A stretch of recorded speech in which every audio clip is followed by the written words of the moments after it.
Imagine for a moment that everything happening in the world right now, natural disasters, conflicts, climate change, social crises, isn't just random chance, but clear signs, almost like a universal code trying to awaken us. What if the entire planet were silently screaming at humanity, asking us to pay attention to something much greater than what we perceive with our eyes? The lingering question is, are we truly hearing this spiritual warning, or are we simply too distracted to notice?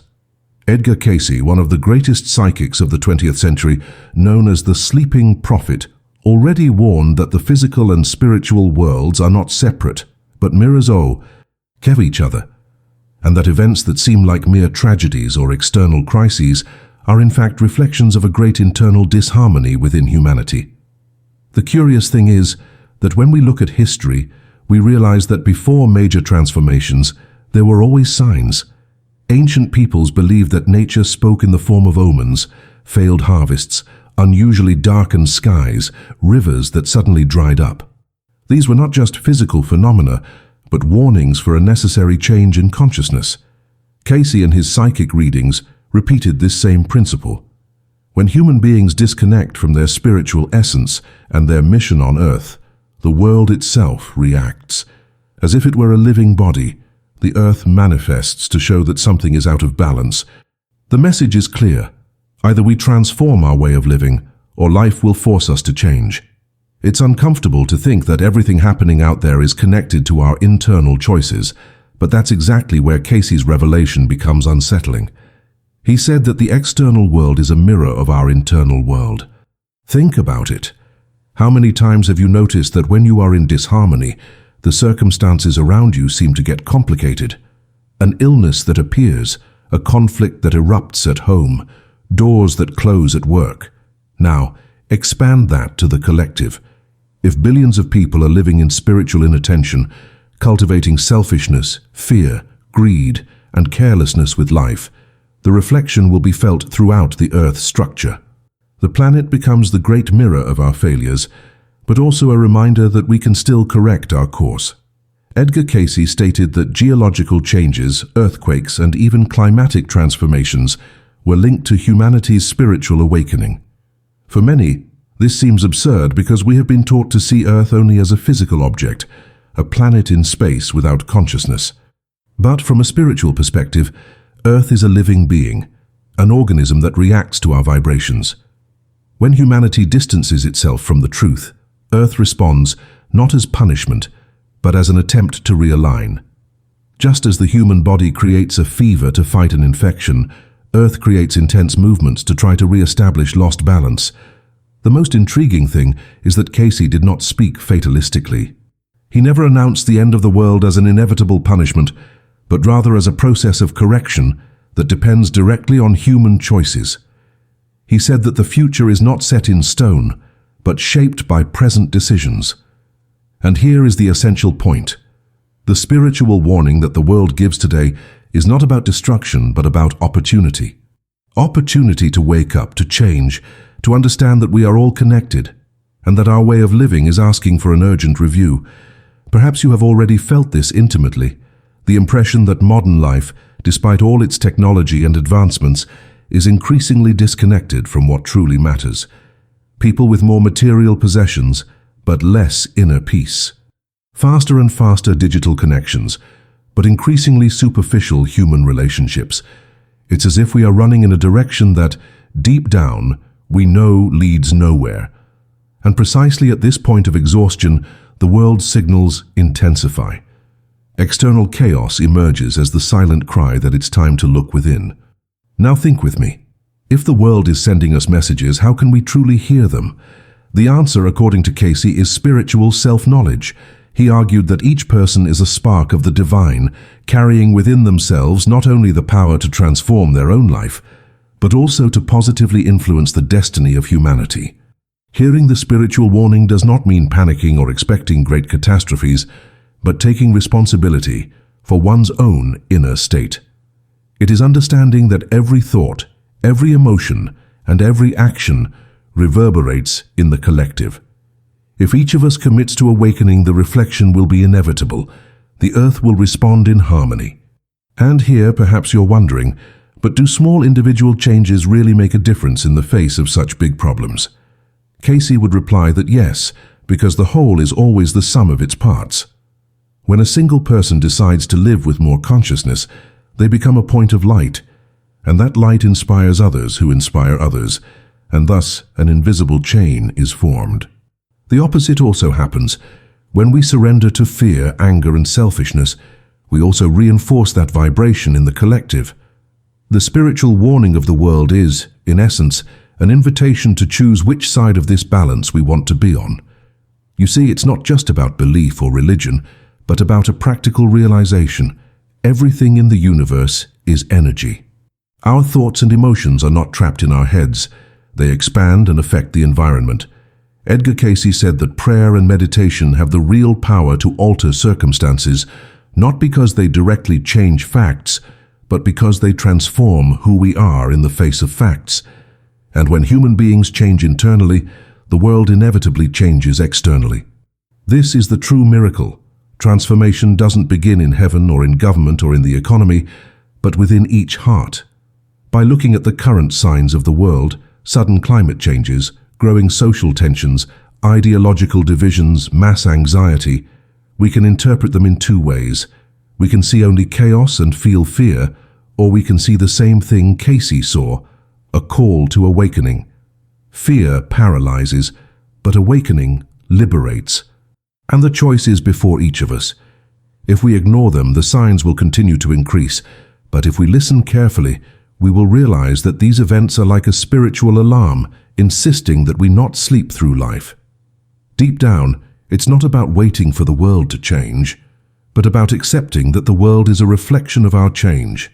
This is the point where many give up, because it seems easier to blame the external than to look within. But the truth is that power lies within each human being. Cayce said that no government, no institution, no system could bring the peace the world seeks, because peace is only born when each individual cultivates it within themselves. It's a silent, invisible work, but one with a gigantic impact. And perhaps this is the reason you've come this far. Because on some level, you feel that this spiritual warning is not just for humanity in general, but for you, very personally. It's no coincidence that you are hearing these words now.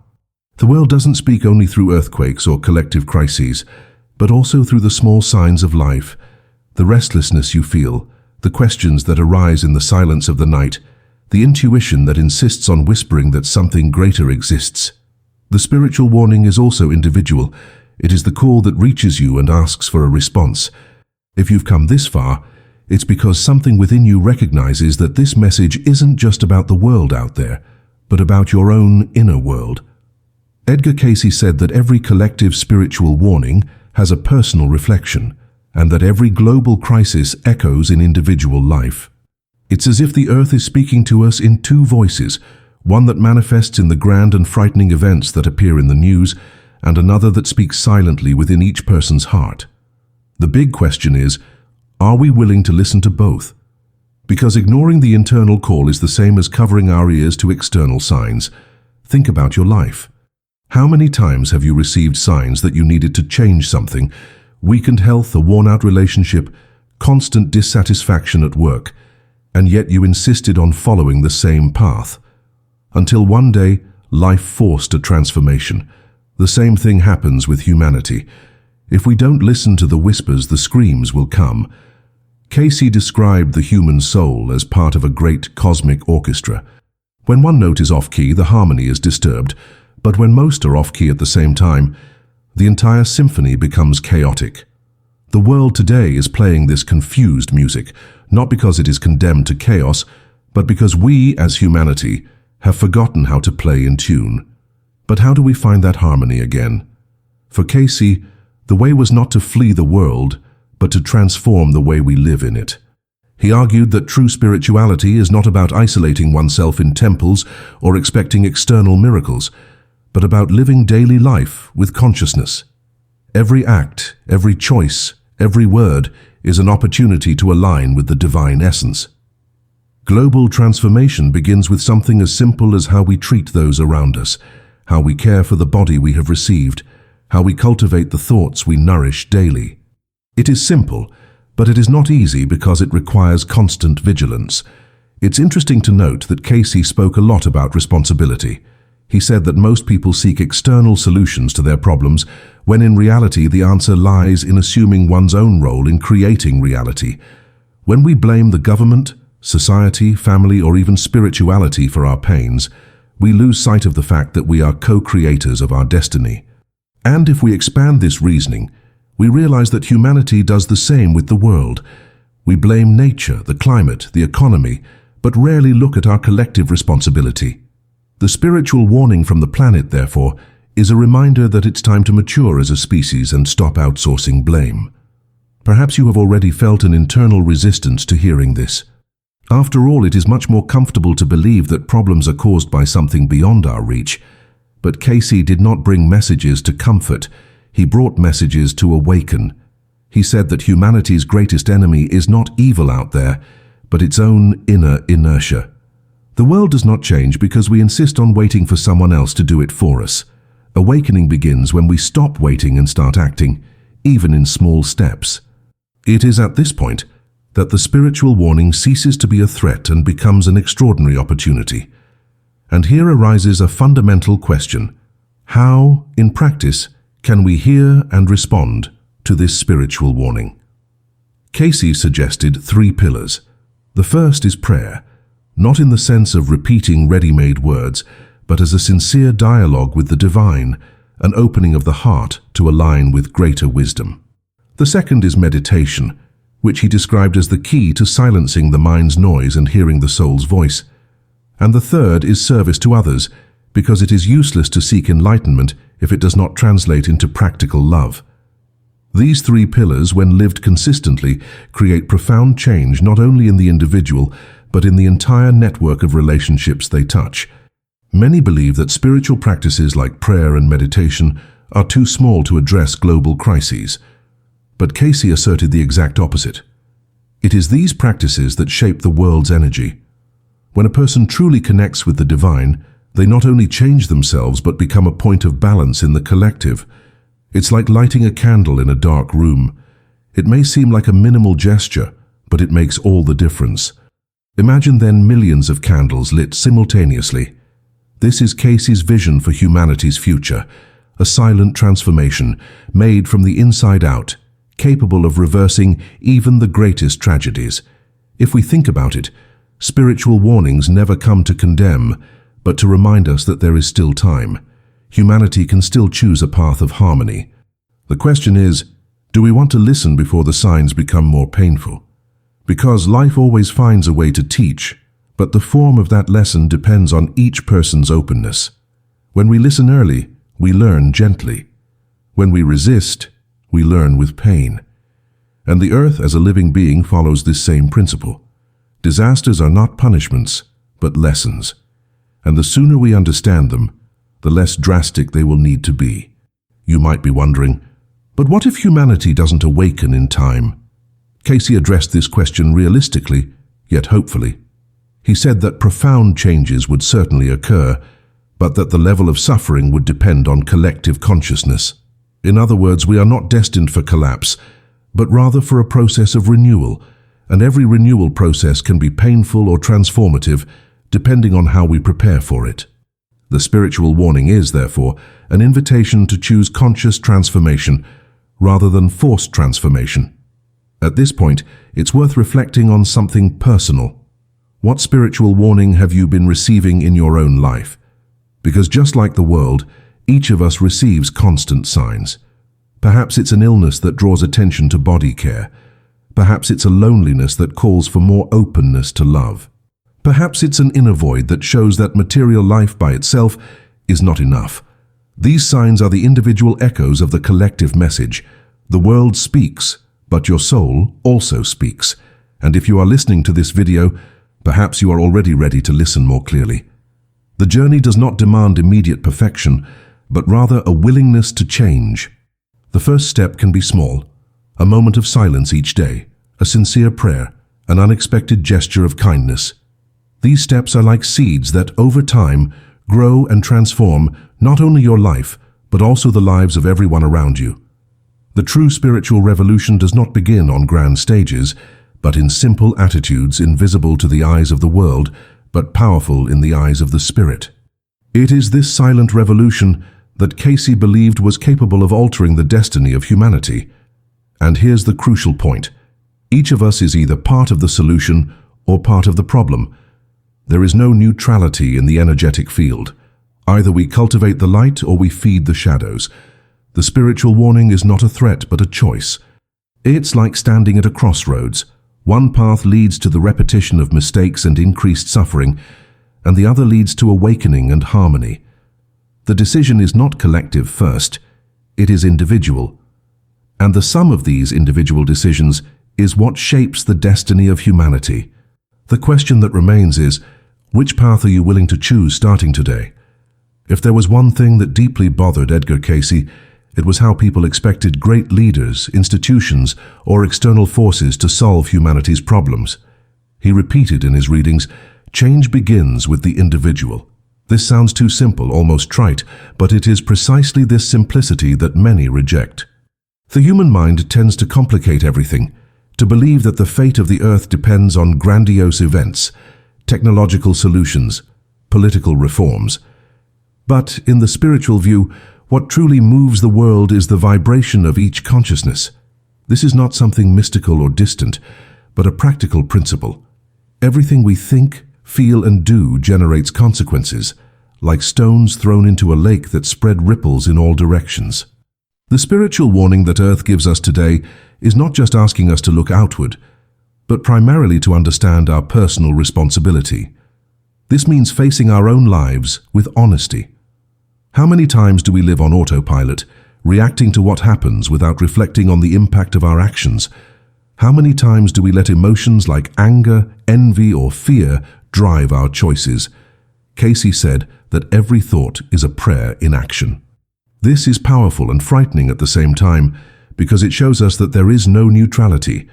We either contribute to harmony or to chaos. If billions of people daily think with fear and selfishness, the collective reflection is inevitable. But if, on the contrary, we learn to cultivate elevated thoughts, we create a new spiritual atmosphere that can alter even the course of history. That's why Cayce spoke so much about the importance of inner discipline.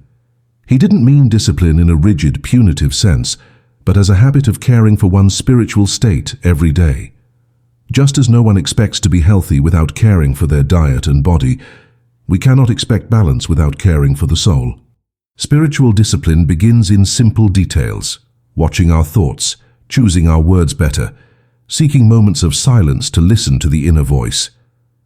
These are seemingly small practices, but when accumulated over time, they build a vibrational field that transforms not only individual life, but also the collective. There is something fascinating about how Cayce described the future. He said that the world was destined to undergo major geological and social changes, but that the intensity of these changes would depend on the spiritual quality of humanity. This means that we do not live in a fixed destiny, but in a constantly evolving scenario. Think about it. Tomorrow doesn't exist yet, it is being shaped now at this very moment by the choices we make. When we hear about prophecies, it's common to think of something immutable, but Cayce insisted that everything can be altered. He saw the future as a fan of possibilities, and humanity as the decisive factor that chooses which one will become reality. This leads us to an essential reflection. If the world sends us a warning, what response are we offering? Most people view the signs with fear. When they hear about climate change, natural disasters, or escalating conflicts, they immediately think of catastrophe and become paralyzed. But fear is precisely what traps us in the old pattern. The correct response, according to Cayce, is not fear, but consciousness. It's to look at each sign as a reminder that there is still time to change. It's to understand that pain does not come to destroy, but to awaken. The earth is not punishing us, it is educating us. And all education requires effort, but it also brings growth. Perhaps you've already noticed how personal suffering can transform into learning. A painful loss, a disappointment, a crisis, all of it at the moment seems unbearable. But with time we realize that it was precisely that pain that forced us to grow, to review our choices, to become more conscious individuals. The same happens with humanity. Painful global events are not the end, but the process of collective growth. If we see it this way, we can replace despair with responsibility. Instead of asking, "Why is this happening to me?" we begin to ask, "What can I learn and transform from this?" Cayce believed that humanity was destined for a new era of consciousness. He spoke of a time when science and spirituality would walk hand in hand, when humanity would recognize its true spiritual nature and build a society based on cooperation instead of competition. But he also warned that this new era would not come automatically, but as a result of the conscious choices we make now. The spiritual warning, therefore, is not an announcement of destruction, but a call to prepare for this transition. And the more we resist, the more painful the process will be. It is here that an important reflection arises. Are we not living precisely the point of transition that Cayce described? Never before has humanity had such access to spiritual knowledge. Never before have so many people spoken about meditation, energy, self-knowledge. At the same time, never before have we experienced such a crisis of values, such collective anxiety, such social instability. This is not a contradiction. It is the symptom of the transition. As in any birth, the process is marked by pain, but also by unprecedented possibilities. We are perhaps at the most decisive moment in modern history, and what we do now will define the future of coming generations. And here's an essential point. Cayce didn't speak to crowds but to individuals. He believed that transformation always begins in the heart of each person. You who are hearing this message are part of this process. It doesn't matter if the whole world still seems asleep. Your awakening already makes a difference. Every time you choose to act with more love, every time you refuse to feed fear, every time you decide to be a point of balance, you are responding to Earth's spiritual warning. And this response, even if it seems small, adds up to thousands of others and builds the energy that sustains the transition. Now think for a moment, what if millions of people at the same time decided to heed this warning and respond with consciousness? The world wouldn't change overnight, but we would feel an immediate impact on the collective atmosphere. Less fear, more compassion. Less despair, more clarity. This vision might seem distant, but that's precisely what Cayce invites us to cultivate. He said that we don't need to wait for large masses to awaken to start. We just need to take on our part, and over time, that part multiplies. And perhaps this is the most challenging point. Trusting that small changes make a big difference. Because the human ego always expects immediate results. It wants to see rapid external transformations. But spiritual life operates on a different logic. Transformation is silent, invisible at first, but gains strength over time. It's like planting a tree. Initially, we see nothing but a seed hidden in the soil. But, with care and persistence, it becomes something majestic. The same law applies to humanity's spiritual awakening.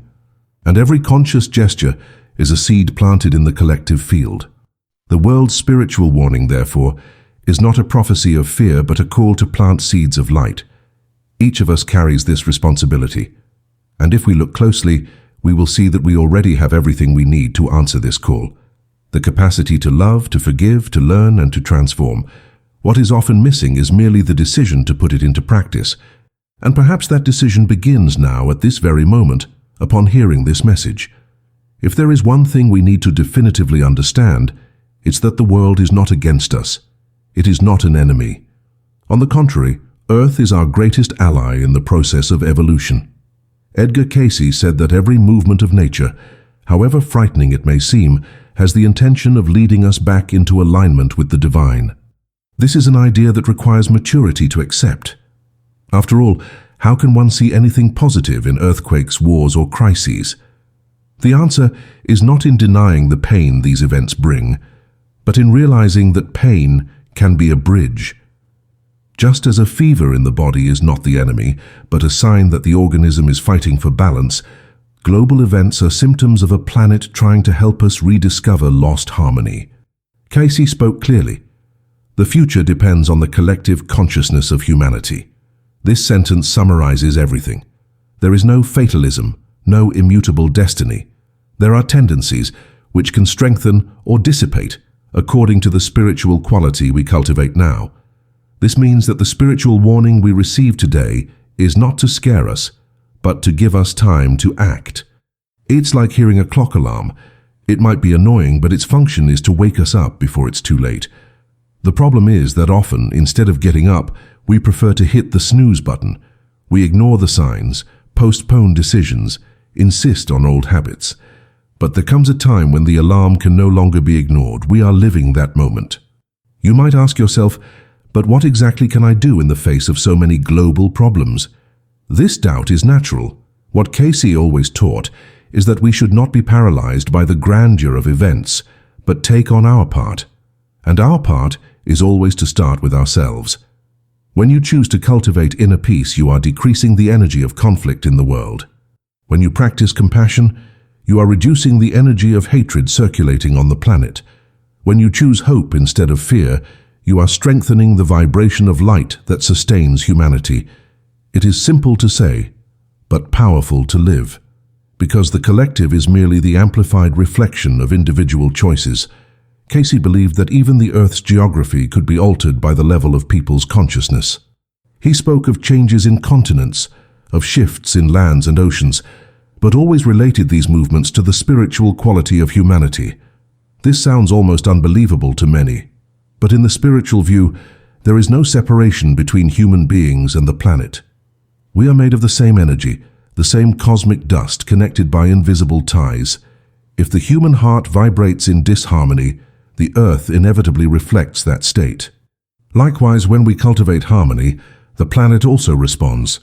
It's a cycle of mutual influence that few stop to consider. And what's most impressive is that Cayce didn't just speak of destruction.